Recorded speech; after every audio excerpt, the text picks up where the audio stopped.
Zidro janji Tengane koe na pusi Nanti saprani Suene aku nantani Nanggis bantinku Grantes uripmu Telas kapas Netasalu Neng dadaku Cendal Dawit. It's perfect.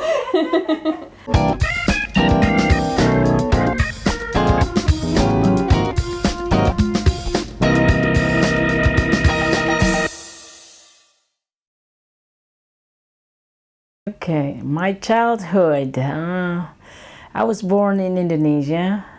I love to do traditional dance.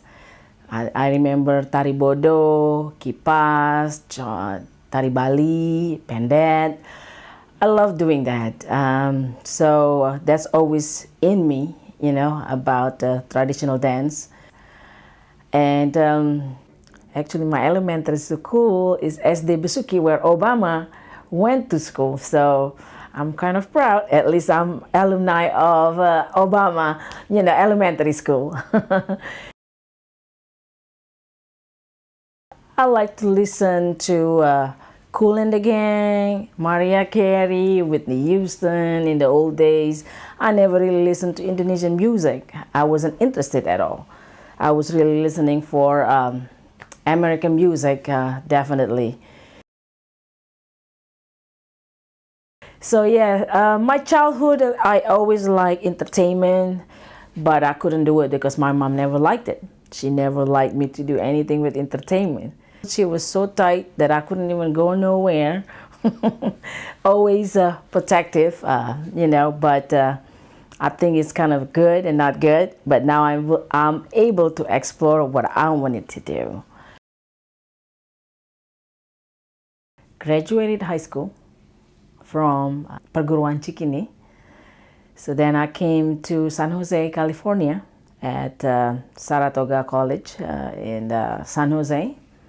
So I was there for about 2 years and then I got married. So I got married and we moved to San Diego. So I've been in San Diego for about 1 year. And then we moved to North Carolina again. So he was a professor there at University of Charlotte, North Carolina. 7 years we were there. Then he got an offer with University of Delaware. And I said, let's move because Delaware is close to Philadelphia, New York, and Washington, D.C. So we moved to Delaware 1999 and stay until now.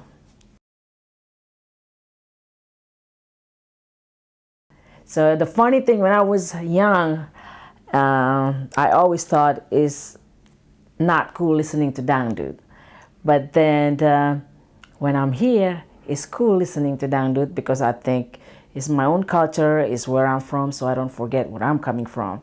So therefore, I start inviting actually my best friend, Thomas Georgie. It was at auditorium. I ran an auditorium high school in Philadelphia. And all my friends was volunteering to help me. Pretty much every time we do event, they all volunteer and help me because they know it's nobody else but us, you know, being together. So I did rent a big, huge auditorium. Then we had the show, but that show was empty. So I say, well, the show still going and we loved it. So then the second one I did with Atik Sibi, which actually she's a rock star singer from Delaware. She's here, but that was successful. It was packed. We had fun at that time in New Jersey.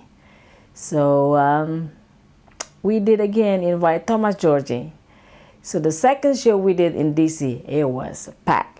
People loves it, and then from there I know they love Dangdut.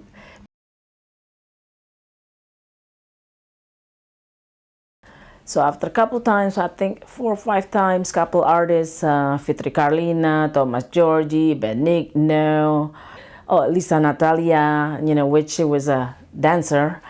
So I came to realize when I did invite them, it's really only for Indonesia to Indonesian community. So how am I gonna grow with American people?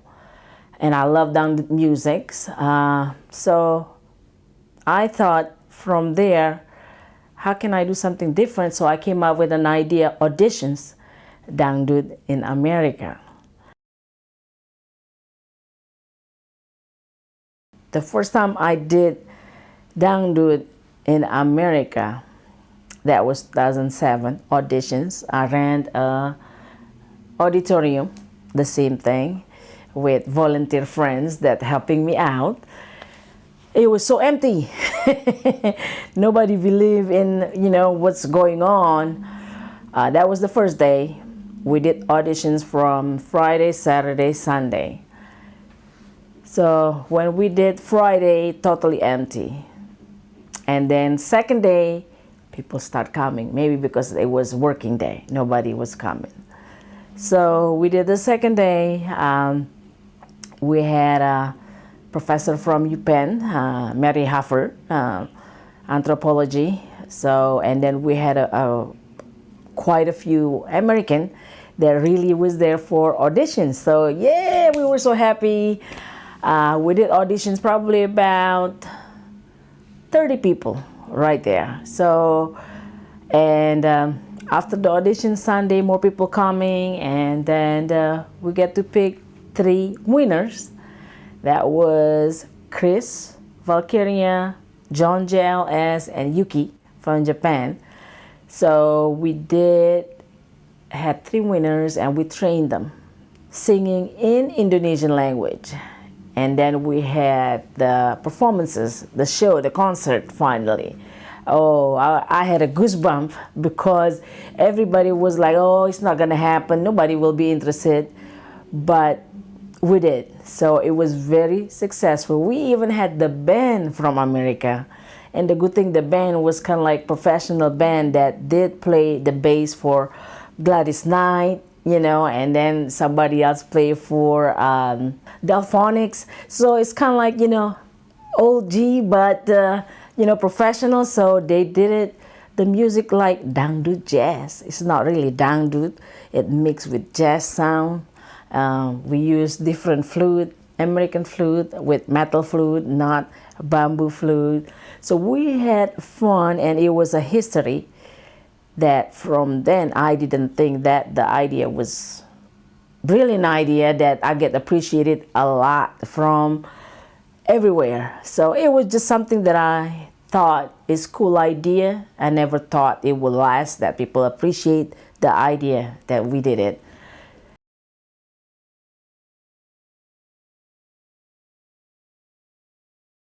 I would like to have a TV shows for that, showing how the process American learn Dangdut. But at that time, I get rejected everywhere. Nobody wants the program. So I thought, how can I get in? I know they don't believe it. They think it's a joke. They really didn't believe me that it was real. So I was thinking, how can I get in TV without the reality show to tell them that it's real? So at that time, I brought, I think, one American, R.L. Tillman, 2008, to Indonesia. And that's where they believe and invited us to perform on national TV. So I was so happy that we're able to come in, even though it's not a program, but at least it's a, welcome guest on any shows, TV shows in national TV. So he was performed at that time also with Roma Irama, Camelia Malik, all the PAMI artists, and we were able to did a show at national TV. So we're pretty much happy about that. But as far as a business there is no business yet. We were just there to promote what we do, love what we do, and I wish we could stay longer. That's the problem with dealing with the American. They couldn't stay longer. They could stay a little bit. We were about to get about like 15 shows, road shows, but he has to come back to US. He couldn't make it. So I said, oh boy, it's close, it's almost there, but we had to go back. So we went back.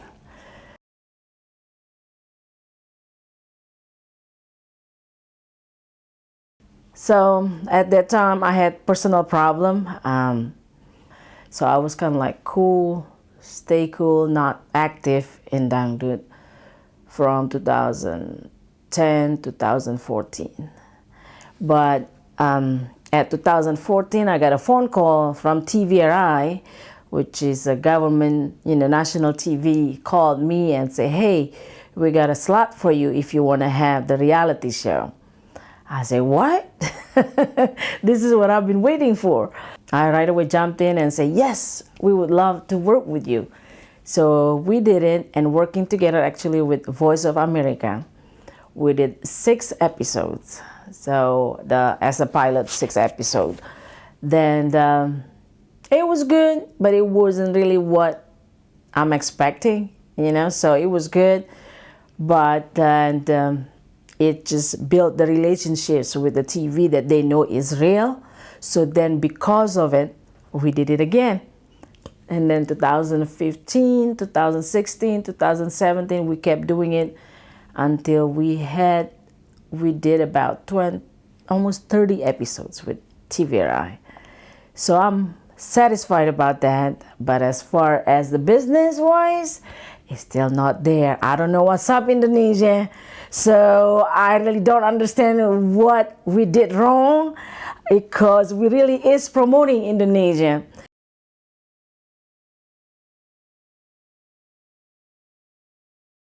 Okay, so we did almost about 30 episodes with TVRI. The first 6 episodes we did auditions. We did auditions in New York, Philadelphia, Delaware, and Washington, D.C. That was hilarious. It's funny, loving, and just fun. We had a lot of fun. We finally had the show in Philadelphia. So that was about 6 episode auditions in 4 states. That's the first one. And then the 6 coming up is basically the history of couple American that did Dangdut music. So we interview them with their process, what they're doing, and how they love Dangdut music. And then we grow again, another 12 is basically about 12 American.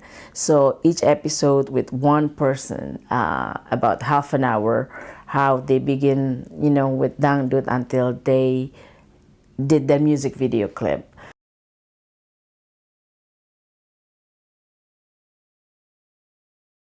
So far, we did about over 100 music video clip for American, did it Dangdut in American music with cover song or original. So we had a blast with that moment, and we're hoping Dangdut can be like K-pop music, because I think Dangdut is the only music that can go international from Indonesia, that really blend with American culture, because Dangdut is a music genre that mixes with Portuguese, Arabic, hip hop, jazz, all kind of music together with Dangdut. So I'm really hoping, like K-pop, the government really pushes it and help. Every time for us Dangdut in America, oh yeah, we're gonna be there, bloop, going down.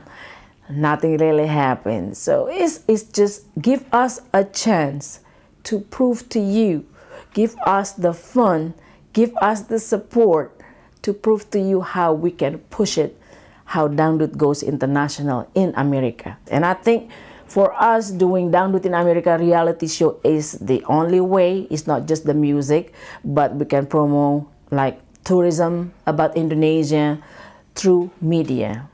And I'm hoping that can happen.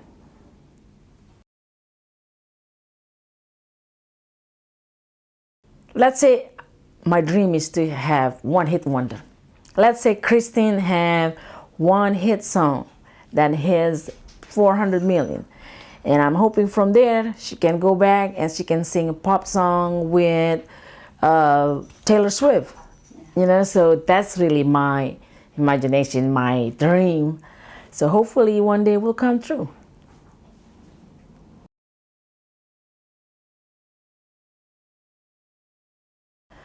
Oh boy, okay. So I met her.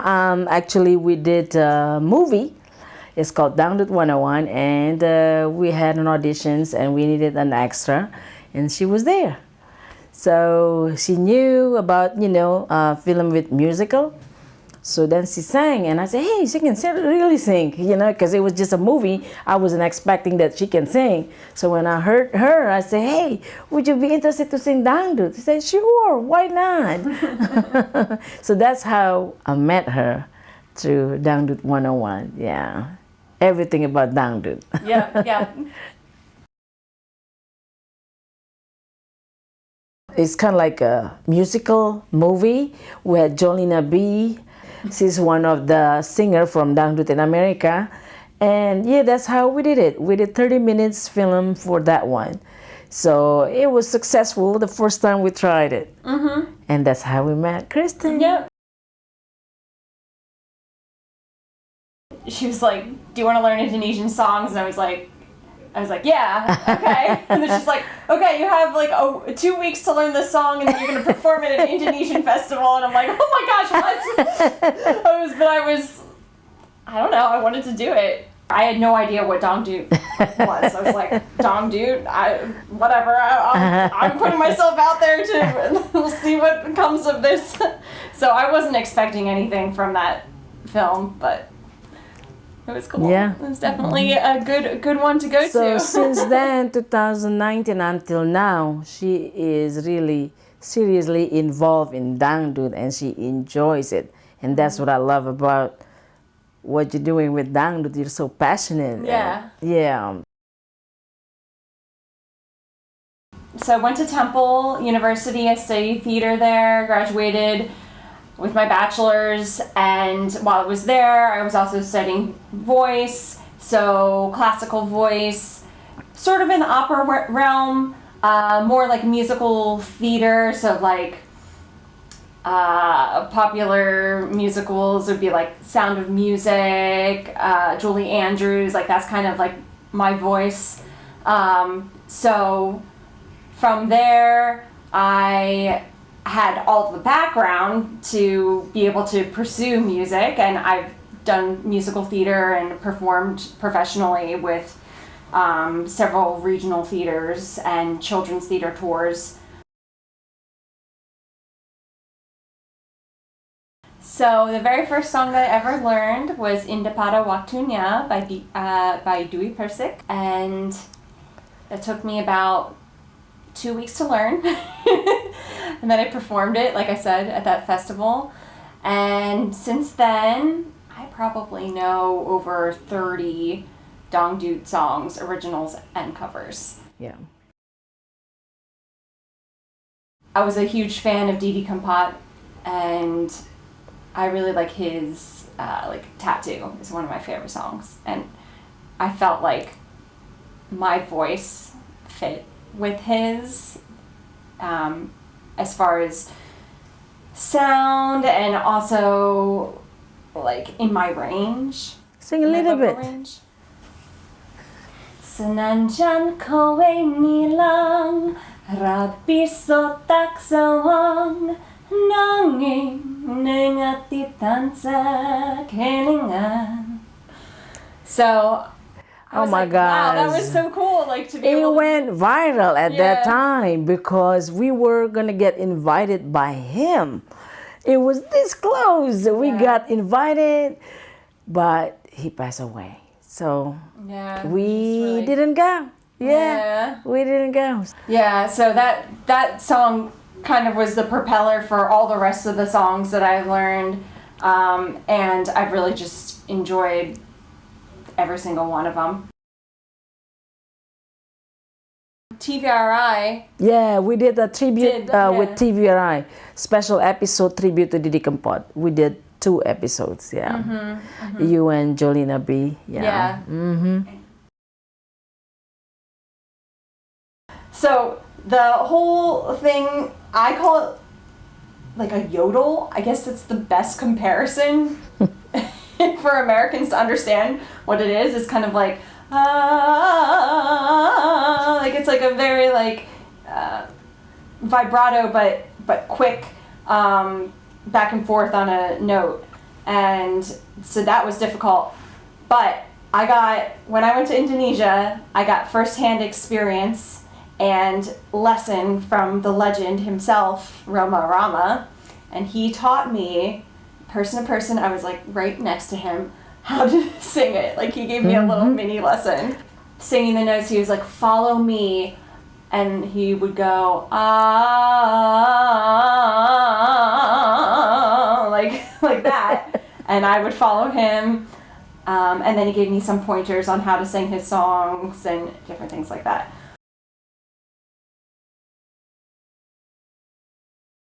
Bila kamu di sisiku, hati rasa syadu. Satu hari tak bertemu, hati rasa syadu. Okay.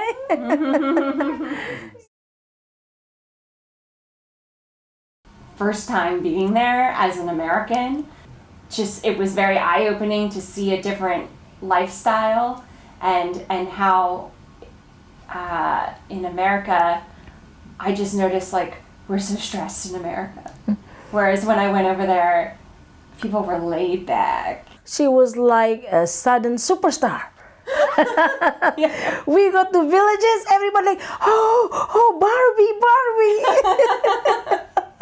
And when they see her singing Dangdut, they're like, oh my God, I can't believe it, she can sing Dangdut. Yeah, I think it's just when I start singing and they recognize the song and and I'm singing it correctly. That's when they're like, oh my gosh. Especially with Roma Irama with 22,000 people. But then when they heard me actually sing in their language, they were like, their minds were just blown. They're just, what? Like, okay. It was very cool. Wow, amazing experience. Be able to perform together on the same stage with the legend King of Dangdut Indonesia, Roma Irama, in Kebumen. So that was so special for us. We get invited just for that. I was so nervous, but it was so worth it. Everything was worth it to go over there.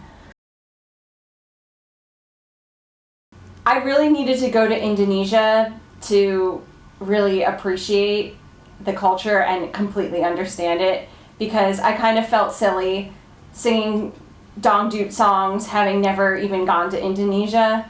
So I think the most exciting thing was, of course, singing with Roma Rama, and then just I feel so much more confident now after doing that performance that I can really perform. I performed in front of 22,000 people and with Roma Rama. I feel like I can perform anywhere now. Okay, so this is the song that I sang at my wedding called Sampai Akhir Nafas, and it is an original song. Ku mohon padamu selalu genggam erat tanganku, jadilah suamiku yang selalu setia dan sabar mendampingi aku. Semoga Tuhan akan selalu menjaga ikatan suci cinta kita selamanya. Ku ingin habiskan hidupku di dalam pelukanmu sampai akhir nafasku.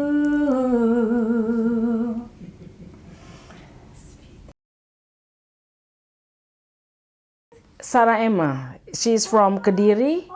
So it's original song. You know, I told her make it just special for her wedding, and we really made the video clip right on her wedding day. Yeah.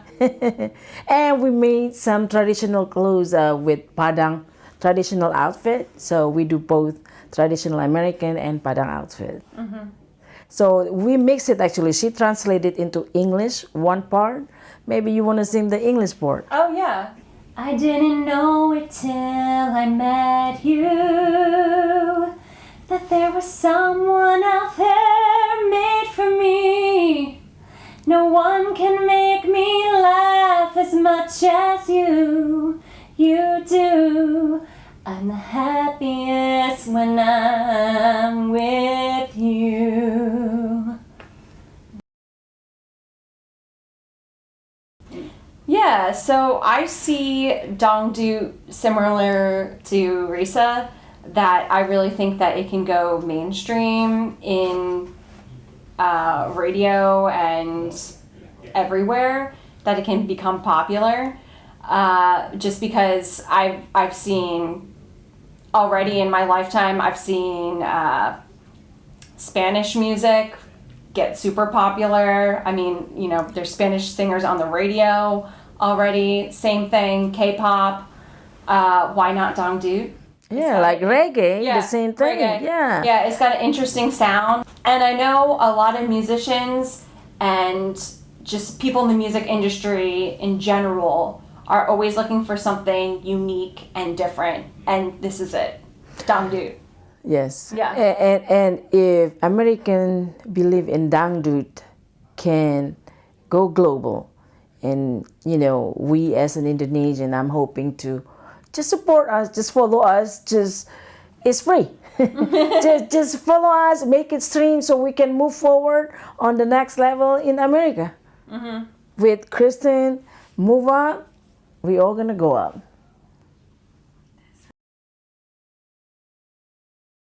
I believe that timing is everything. So if we can get help on promotion, like K-pop, the government really behind them to push it. And we need Indonesian government to push us and believe in us what we're doing. Because I believe this is a way to break through music industry. Commercially, culturally, and educational. This is the program that I think is really good. I want Indonesian government to believe in us, what we're doing, because we're here fighting for Indonesia, promoting Indonesia. So we need all the support we can get. Number one, if you let us come to Indonesia, bring 3 or 4 American as the ambassador of Dangdut.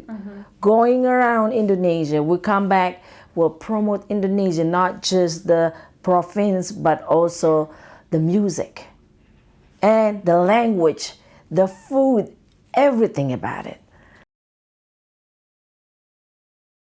We need help with the Indonesian community in America to really work together so that we can promote our culture and fight for our culture, spread our culture, not just the music, but the dance and the food, everything. So we need to work together in order to really go up there.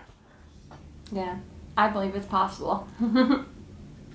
Kau yau ini rasane wang nandang kanjan, rina wangi atiku rasane pandang, tansa kelingan kapingin yawang, sayulowai always among